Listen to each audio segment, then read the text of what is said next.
Et quand les nuits sont chaudes, vous l'avez peut-être vécu, on a souvent du mal à trouver le sommeil et celui-ci n'est pas toujours réparateur. Les enfants et les bébés en souffrent particulièrement. Voici donc quelques conseils pour tenter de passer de meilleures nuits. Ils sont signés Julien Crête et Patrick Lejuste. L'endormissement des tout-petits relève souvent du véritable exploit depuis quelques jours. En raison des fortes chaleurs, les siestes et les nuits des plus jeunes sont régulièrement perturbées. Des températures à la hausse qui ont des conséquences, comme le confirme cette jeune maman. C'est assez difficile. Il s'endort beaucoup plus tard que d'habitude.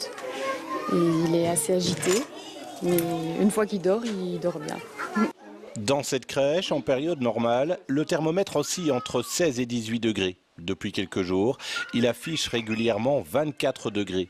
Quelques astuces sont donc nécessaires pour les siestes d'après-repas.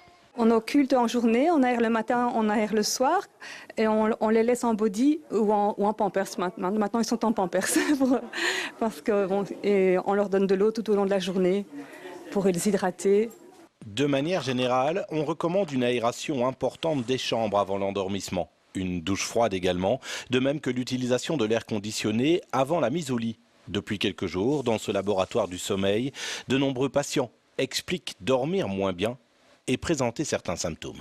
Le manque de sommeil profond, c'est quand même le manque de sommeil réparateur. Les gens sont fatigués, énervés, on a parfois un peu de troubles de concentration. Donc, je veux dire, ils sont irritables. Donc, c'est vrai que ça peut influencer tout à fait la vie de tous les jours, le travail que l'on fait au quotidien. Pour s'habituer à l'endormissement en période de chaleur, le corps a besoin de près d'une semaine, une période souvent trop courte pour nos canicules à la belge.